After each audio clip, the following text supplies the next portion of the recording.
Recently, the hit series The Boys wrapped up its run, and a lot of people are upset with the way a certain villain went out. A lot of fans are dismayed and offended that Homelander, a figure of raw power, of intensity, the dark counterpart to Superman in many ways, went out, to put it mildly, like a little sniveling bitch.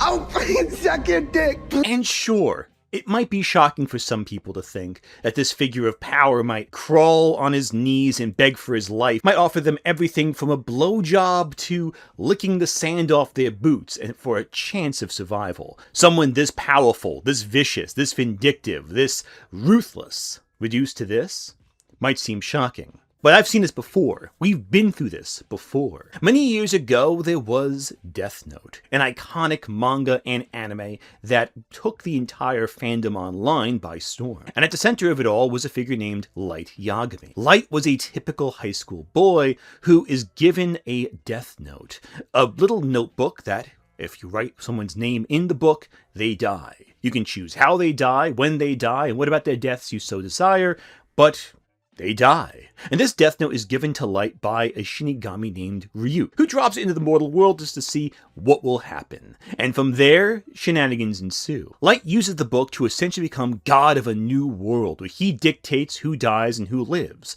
And it starts with him killing those who are most vile and vicious and violent, according to Light, before becoming Light's despotic empire under his command. While there are those who think they have Light's favor, they really don't. The only person Light likes is himself. Everyone else, from his friends, allies, even his own father, are expendable. There are many people who try to confront Light and stop Light who are killed, and they confront death with dignity and composure.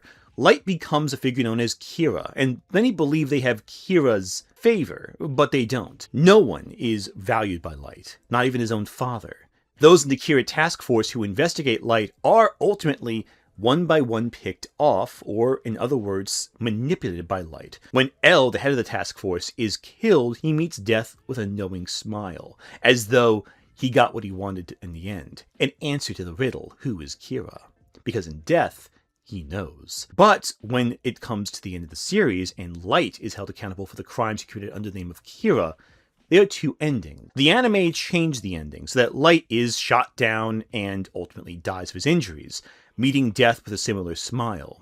Ryuk just finalizes it by secretly writing his name in a death note and walking away with a note at the end. There is a sense of quiet dignity to Light's death that I think is disappointing. While he does have a manic episode when he's exposed and has this raving, ranting speech about how self-righteous and important he is, he doesn't really compromise his own ethics in the end. He just runs away and, dies from bleeding because Matsuda shoots him multiple times.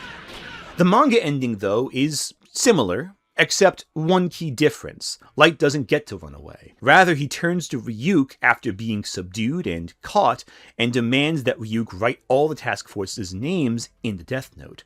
Instead, Ryuk writes Light's name. And looking at Light all the while, he admits that the whole game is over and it's time just to wrap things up and go back home, leaving Light powerless, much like how Light left many of his allies powerless. In this instance, though, Light has a very different reaction than his enemies. He begs for mercy, he snivels, he screams, he cries how unfair this all is. He demands that Ryuk, a figure of pure power, a god of death, bend to his will. Because he has no leverage, he is ultimately powerless, and dies a pathetic sobbing mess in the ground.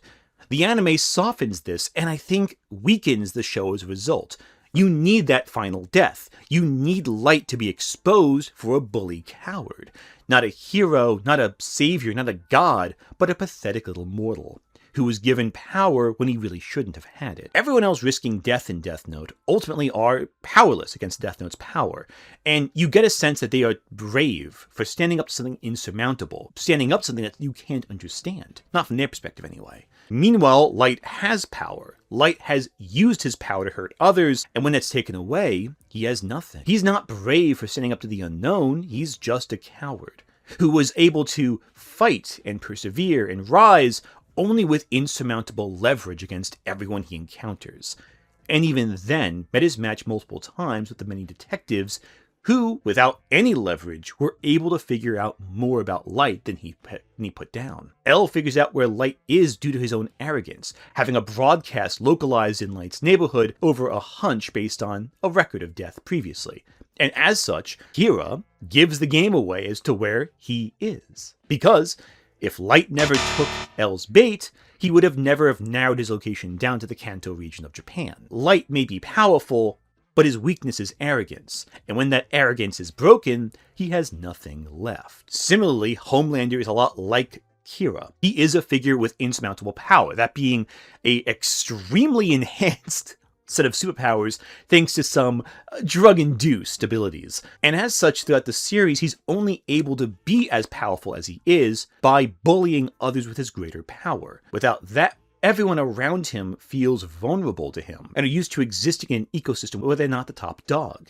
Meanwhile, Homelander is an emotionally abused, tragic wreck of a character, and his insecurities are how he's controlled, ultimately, by the corporation. It's when all shackles are unleashed and he declares himself a god that he reaches the height of his arrogance, but also the height of his vulnerability. Because from such a height, when you have no leverage left to influence others, you become desperate. Many fans pointed out they wanted to see Homelander go all out, have a fight, rampage, battle, die on a high note in some cases. While I understand why they wanted this, it was teased that Homelander would unleash his fury upon the world. It was teased he would go all out and destroy and ruin things, which might have made his defeat maybe more satisfying. But ultimately, what we saw was what was always going to happen. The only way to beat a guy like this is to make him feel utterly powerless. So that's what they did. Many people don't like this, however. But you have to remember how many villains in history have fallen, how many villains in literature have fallen. In history, they are revolutionaries who face the firing squads with a resigned determination. Say what you will about some revolutionaries, maybe you don't agree with their politics, but they certainly believed in what they said. Meanwhile, multiple fascist leaders in history have run away like sniveling cowards. Mussolini ran away from Italy and was shot by his own people. Hitler holed himself up in a bunker, crying and sniveling for the last several days of the war, enacting inane, ridiculous commands that were impossible, and his own followers were too afraid to tell him such. You understand implicitly these men are cowards, because what they valued was not the terms of their rule, it was the power of it. A revolutionary believes in the cause. A fascist believes only in furthering their own agenda. Hell, Hitler didn't even create the ideas of National Socialism. He appropriated that from a pre-existing movement, becoming the head of said movement, rather than necessarily the founder of it. The Thule Society had existed long before the inner workings of Nazis, and the Thule Society comprised the inner circle of Nazis. Likewise, Italian fascism only started because Mussolini, a former socialist, changed gears after failing to get ahead in socialist circles, and almost as a petty fuck you, took the opposite approach. It's funny how that works out, isn't it? There are many approaches in stories about villains who lose their powers. One example focused on Italian fascism is the film Salo, made by Pier Paolo Pasolini. The film is highly controversial for its extremely graphic content, but what Salo depicts are four fascists at the end of the Italian regime of Mussolini. These four fascists decide to have 120 days of personal pleasure, kidnapping youths from around the villages in Italy and subjecting them to horrific tortures that are humiliating and emotionally degrading. Those who endure their tests, however, are essentially rebuilt into smaller fascists, who continue to live on past the tortures. Those who resist are executed violently, and their execution is a demonstration to the power of those who passed the program. The movie is essentially about the debauchery of the elite, yes, but it's also about how fascists mold other fascists into further fascists. Even when defeat is facing them, they don't forget the agenda, to make more people like them so one day their beliefs might survive. Though they're beaten, they survive to the next generation, their cruel ideas. That is one way to face defeat. Is that the way Light and Homelander do? Well, no.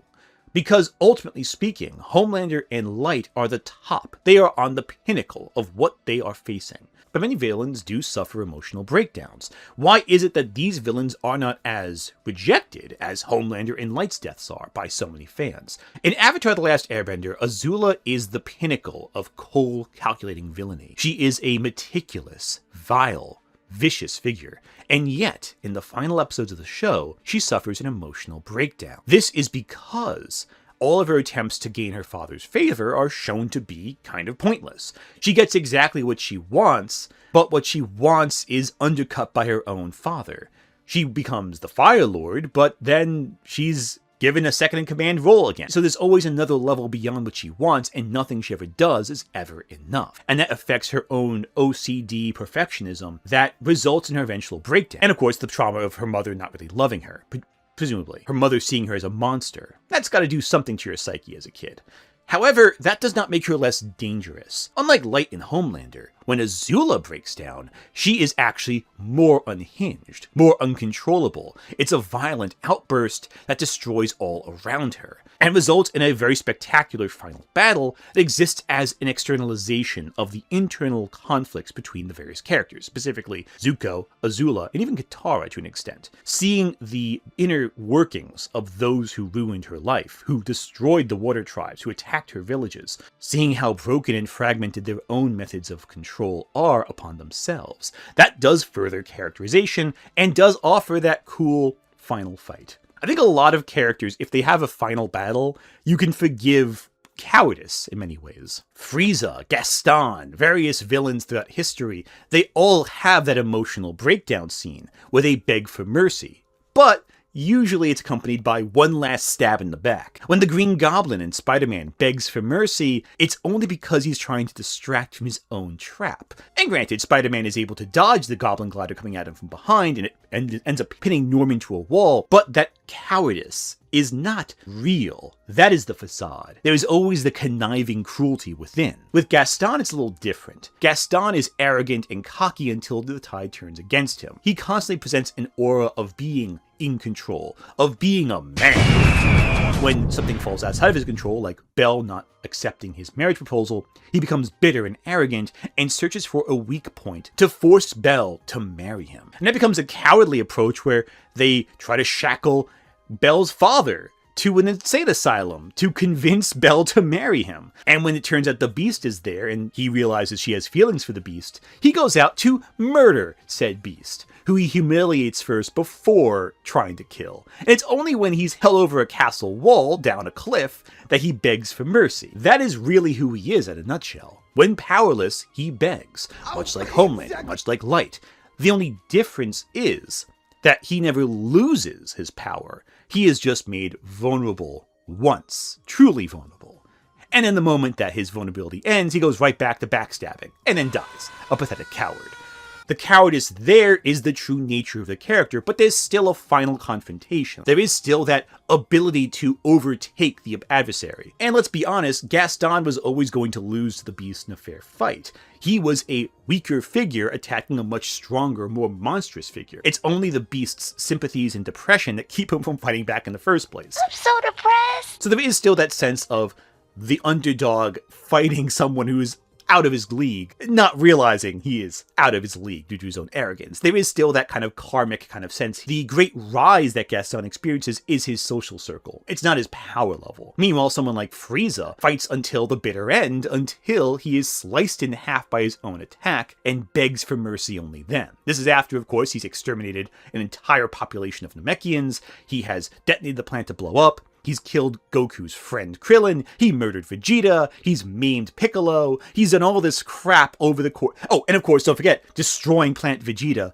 out of fear that one day a Saiyan would rise up to stop him, which ultimately they do. Frieza's cowardice there is at the end point, when he is at the limits of his power, even after fighting his all, he still begs for mercy. We later learn, thanks to Dragon Ball Super and all that Frieza never really trained a day in his life. But his defeat hones his personality, even though he is slain twice, basically. 3 times if you count the Janemba movie, which is non-canon.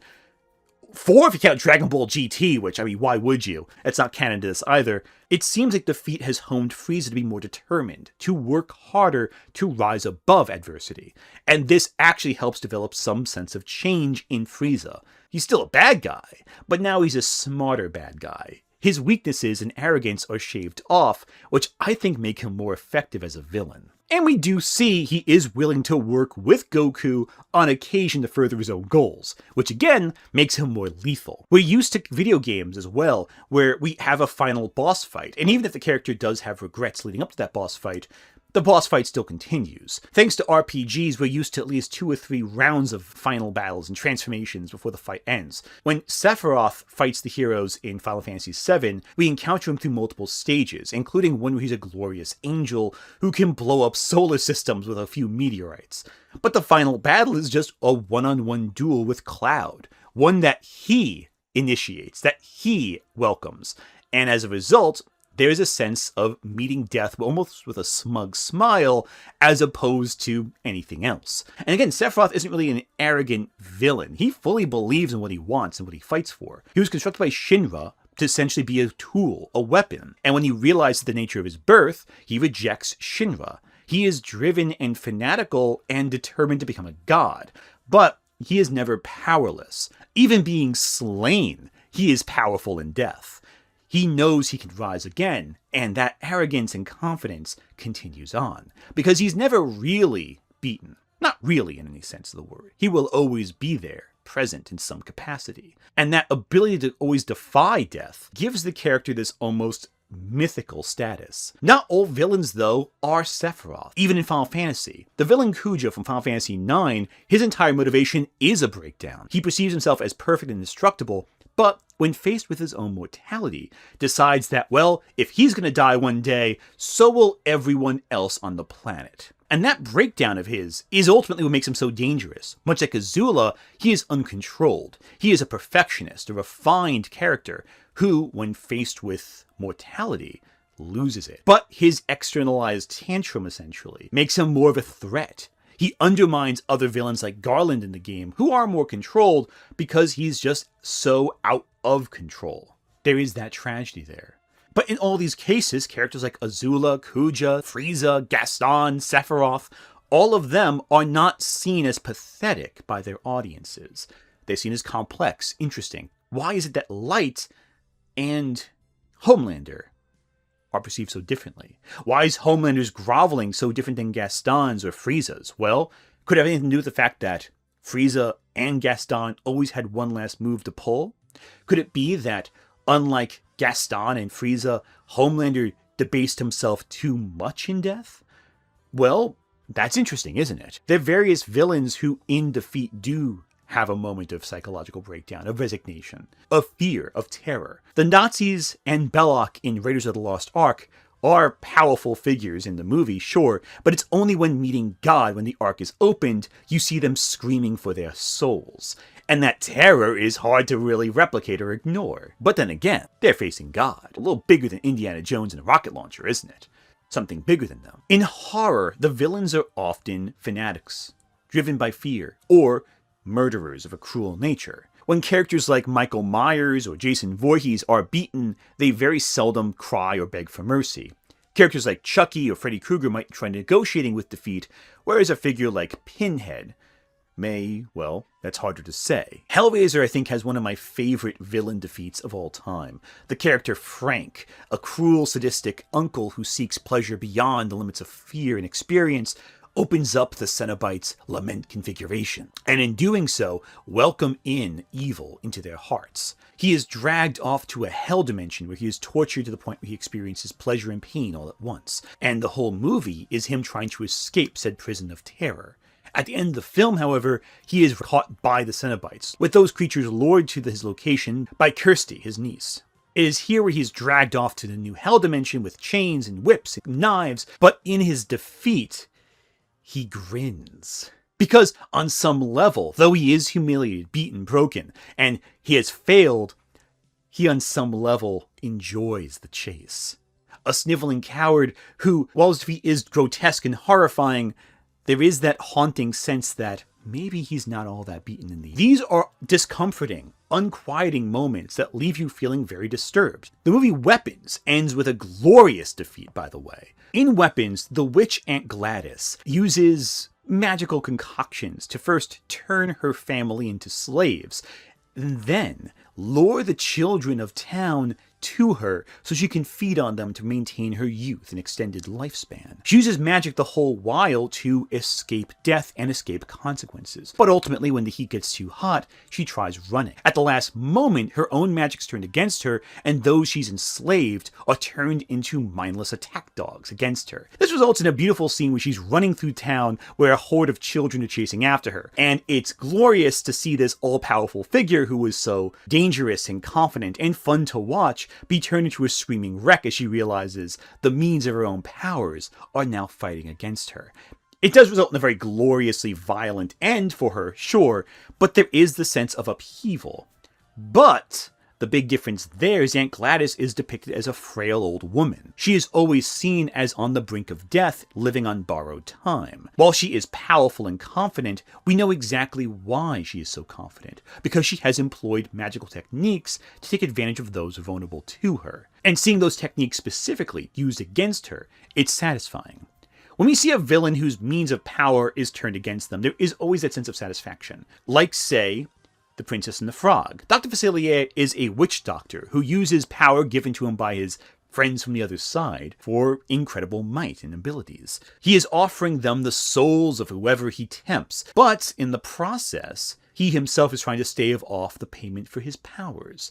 And when a little magical amulet is broken, it turns out that his friends come to collect his debts. It results in a glorious scene where he's dragged off to a shadow realm of some sort. Maybe hell, maybe their own personal dinner table. Who really knows? And in this sense, we see that what made him powerful is turned against him. This is not true, though, again, with Homelander. His power is just taken away. Light, though, has the means of his power, the Death Note, used against him in the end. And that's, I think, a little bit more satisfying than seeing him just lose all of his powers immediately, like Homelander does. I think that's one of the reasons why Light's death has become well regarded over time. Because in this sense, Light falls because the means at which he was powerful are turned against him. It's like Aunt Gladys's witchcraft being turned against her. He's made vulnerable by the same means he used to make everyone else vulnerable. Other characters do experience a great fall and experience their own sense of mortality with more dignity than Homelander. In Evangelion, you have Gendo Ikari, the villainous sociopathic father figure who runs Nerve. Gendo's entire motivation is ultimately to reunite with his wife Yui using the Instrumentality Project, a process in which the borders between spirits and humanity is thinned. This requires a very calculated game of chess, manipulating both the cult-like Salo and all of Nerve and the Japanese government and the various angels and the Eva pilots to create a certain set of circumstances where all the angels are executed and Gendo has power over the first two angels, Adam and Lilith. But this process is usurped at the last moment because Rei chooses not to align herself with Gendo's wishes.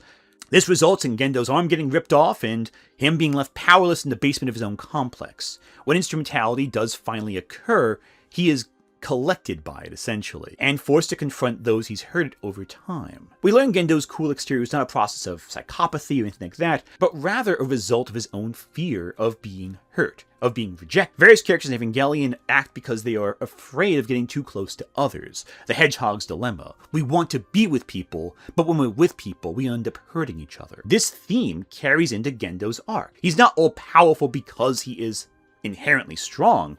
He's actually a very, very frail, scared person at his core, and that's informed all of his actions. And when rewatching Evangelion, that carries through. It's not a twist.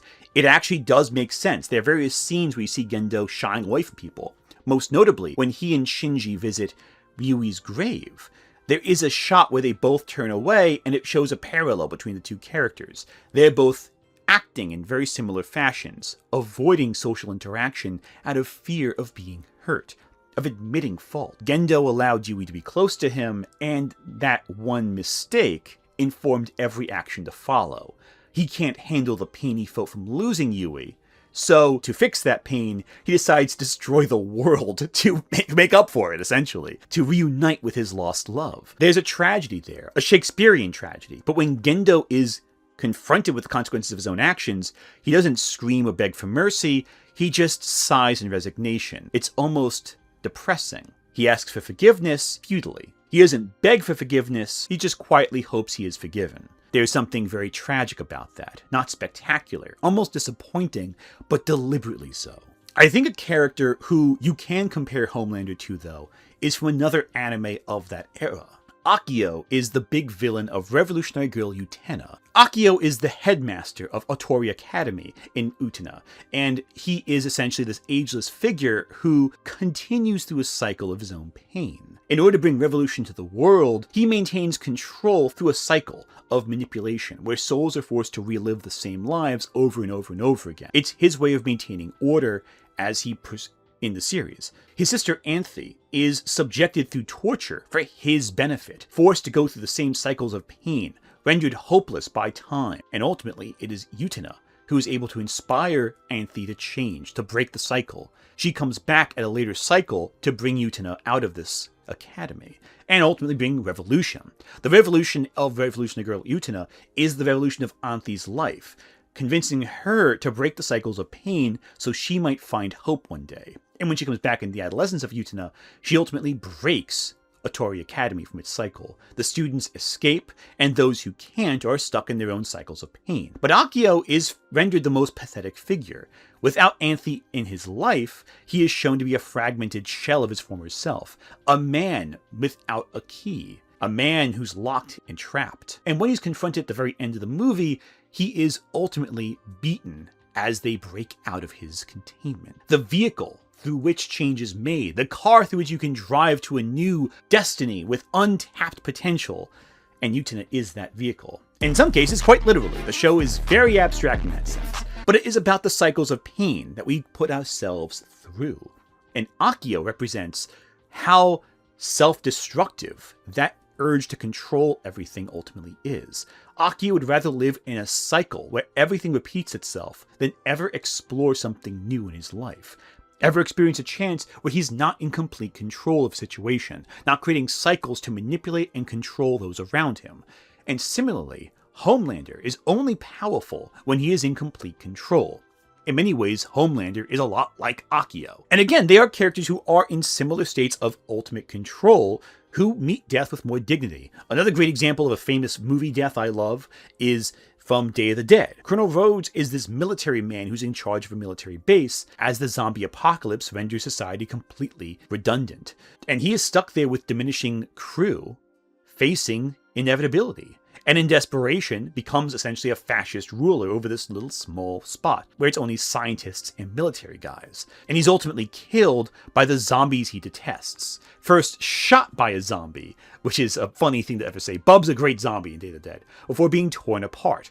And by the way, the organs in which the zombies are eating, it's all rotten meat, essentially, because they didn't have a refrigeration unit on set, and all the organs that were real pig organs and animal organs, they rotted, and it's a whole thing. It's great. The point is, though, that in this case, again, we have a villain who faces death and declares to choke on it. Defiance in the face of defeat. Is this true in literature? Well, yes! In Shakespeare's various plays, there are many villains who face death. When Richard III, after a play's worth of machinations and manipulations to rise to power, is beaten in battle, he declares, a horse, my kingdom for a horse, out of desperation as the fight that he pushed turns against him. But he dies fighting. In the Ian McKellen adaptation from the 90s, he even dies with a smile, falling on his own terms. There is something very delightful about that and fun. When Macbeth is faced with defeat, after a whole play of believing that he was indestructible and destined to be king, he ultimately learns the prophecy had a loophole that he didn't account for. He believed that no man born of woman could ever kill him. Well, his final opponent came out of a cesarean. Machine born Macduff, not woman. And so at that point, after Revelation, he could sob and cry, but instead defiantly faces death and, well, his final words are, "Damned he who first say yield." He faces death with dignity and defiance. Other villains, like, say, Claudius in Hamlet, face death with more complicated feelings. But then again, Claudius is not necessarily pure evil. He is a man who is desperate for control, but also developed enough to be a little more morally ambiguous. And his breakdown comes not from losing to Hamlet, but losing his wife to poison. Some productions imply that Gertrude knows she's about to drink poison, intended for Hamlet, before doing so. Other times it's a mistake. But in both cases, Claudius loses something long before Hamlet ever delivers the final killing blow to his uncle. But in many ways, they are characters who are cowardly in the last minute. Claudius's counterpart in Disney, Scar in The Lion King, begs for mercy from Simba before being thrown off of Pride Rock and into the den of hyenas. He blames the murder of Mufasa on the hyenas, and that's to get a few seconds longer so he can take advantage of some leverage against Simba. But he still dies fighting until he gets to the hyenas, where he's surrounded by a crowd of an army he manipulated and used to get to power turned against him, and he's caught begging for mercy. But his death is mercifully quick before he starts begging for, say, what Homelander begged for in the last few minutes. You see, the sniveling is often cut off quickly, because we don't want to see them snivel too long. There's something unsatisfying about seeing a villain who is seen as all-powerful linger in defeat. We want it to get quick. We want it to be satisfying. We want it to be gnarly. I also think a factor is that the fact that Homelander gets taken out by a crowbar to the skull is also a factor. Frank from Hellraiser gets dragged off to hell and torn apart by chains. Rhodes gets ripped apart by zombies and his organs are eaten. We get some cool deaths for villains. Scar is fucking ripped to shreds by hyenas. But Homelander is just hit in the head. That's underwhelming. Even Light, before having his name written in the notebook, is shot multiple times and publicly humiliated and caught. There is a sense of finality to his fate. It is the final step after all other moves are exhausted. He's in checkmate, and it's time to toss the king off the board. With Homelander, again, the first reaction to losing his powers is the immediate revelation that he is vulnerable, and the begging, and the negotiation. In history, this is real. Jonestown was investigated by the FBI and CIA, a cult of people who relocated from America to a remote village. And once Jim Jones, the founder of Jonestown, realized that the tide was against him, that they were investigating him, he went crazy. He went paranoid, and he sentenced his entire cult, his entire compound, to death. He convinced all of them, still devoted to him, to drink a combination of, not Kool-Aid exactly, but a Kool-Aid knockoff, and poison. And in doing so, had all of his followers die before he himself went out a different way. In this sense, a breakdown can be destructive. There can be a rampage that is horrible. And I think fans are upset that Homelander's breakdown didn't result in more collateral damage, didn't result in a big fight, or a paranoid breakdown where he ravaged and attacked and thrashed about like Azula. So, is this a bad defeat? I'd say no. I think every villain defeat we've talked about reflects the person they are. Do they maintain their ideals when facing death? Do they toss them away? Do they beg for mercy before going for a sneak attack? Do they say whatever it takes to get them out of the moment without losing that manipulative edge? Don't forget, characters like Claudius and Scar aren't all-powerful figures. They are manipulators. They are chess masters. Or chess players, anyway. Homelander is a figure of power, and therefore, removing his power is his defeat. Everything after that point is a formality. But people want to see the toys play around. In the book Save the Cat, a book on screenwriting and storytelling that is satisfying to audiences, it is written that in the second act, you want to have a chunk that is the fun and games section, where the things the audiences want to see are played out in front of you. And it's in a horror movie, this would be the kills or the scares or what have you. In The Boys, it's the superhero fighting. But the resolution has to be there. It has to feel earned. And usually, it's a culmination of all that came before. If a villain's defeat does not feel like a culmination of what came before, is it satisfying? Well, in some cases, no. The reason why Light's defeat, I think, works better than Homelander's defeat is that Light's journey is ultimately that of a criminal escaping a detective. And the resolution involves the detective finally using deductive skills to catch the criminal. Granted, it's not L like people wanted, but, Nier uses L's technique and uses Mello's studies as well and his own tasks to find out who Kira is. Light's actual death isn't the resolution of the plot. The catching of Kira is that resolution. On the other hand, Homelander's defeat isn't even the resolution of the boy's storyline, and as such it feels unsatisfying. There is no climax, it is just a kind of a whimper. And some stories do end with a whimper. When you beat some villains, the story doesn't always end. End of Evangelion, great example of that. Akio and Utena, great example of that. The show goes on past their initial defeat, and if they are referenced again at the end, it's a formality. It's to show how far the characters have grown past everyone else. Akio's final encounter with Anthe at the end of Adolescence of Utena is not the final battle. The final battle was the end of the series that resulted in Anthe walking away from Akio. And the entirety of the Adolescence of Utena is not a climax to Akio's story. He's already beaten. It's just burying the body. It's not putting the body in the ground. There's a difference there. And likewise with the boys, the story keeps going past the death of Homelander, to a little bit. And as such, it does feel a little anticlimactic. Somewhat. It's ultimately a very tough thing to have a final resolution to a villain that's satisfying. But ultimately, the questions that all writers have to answer before they have a villain pass on is ask, what was the villain about? And what was the villain trying to do? And what got in their way? Ultimately speaking, what got in their way should be the undermining factor. I find it less satisfying increasingly now when you just have a big fight and the fight itself is the final resolution. The villain's defeat has to be on some level a little karmic. There has to be some angle of it, if he is beaten at all, to show why he was beaten. And in some stories, there is ultimately no defeat for a villain.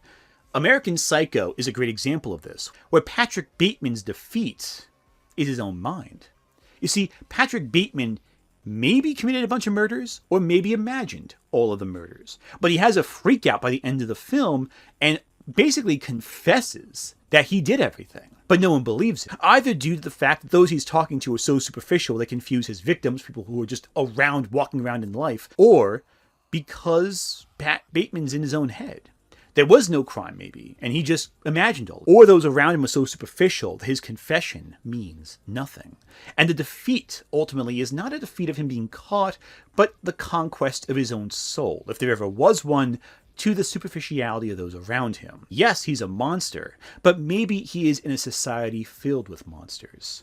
He is never beaten, but his soul is beaten, broken down by experience, in a kind of ironic sort of way. Other villains, like, say, Leatherface in Texas Chainsaw Massacre, are not all powerful. Leatherface is ultimately having a bad day in all of his movies. A good way to tell a good Texas Chainsaw Massacre movie is if Leatherface is having a bad day, along with the main guys he's hunting. At the end of the original film, he's lost a family member, he lost his prey, he's been embarrassed in front of his father, and all he does is scream and thrash as the sun sets. There is something strangely poetic about this, isn't there? He starts frantic as people break into his house and he kills them one by one, and he ends up maiming the house, sawing down the front door. From Leatherface's perspective, that first Texas Chainsaw Massacre is him having a really bad day. He knows that his family's going to be so disappointed in him, he can catch all the kids at the end and chop down the door. There is a sense of pathetic vulnerability there. It undermines the image of strength. But that undermining image is actually part of the character, so it fits. I think that's important to always keep in mind. With Homelander's defeat, what we saw was a countering of what was. And that's upsetting. It makes sense on paper, but there's a reason why people are so upset. It felt like a betrayal of who he is. But it also makes sense from a writing perspective, because what he ultimately was a bully propped up by power. And when that power is taken away, you have a coward. All bullies are ultimately cowards who try to overcome their insecurities by pushing others down, by being cruel. And without that ability to push more people down, all the insecurities come out and overtake them. Maybe Homelander could have survived if he had some clever means. Lex Luthor fights Superman, a person with insurmountable power, but always has a backup plan. He always is in control on some level, even when he's losing. And there is always a defiance in the face of all-powerful people, that he, a man without any strength whatsoever, keeps fighting. There's something admirable about that, interesting, compelling. Homelander doesn't have that. He is the pinnacle. And without the peak of power, he is nothing. And that's what makes this so satisfying, to see a bully brought down, and so disappointing to know the power was always a lie. I'll suck your dick!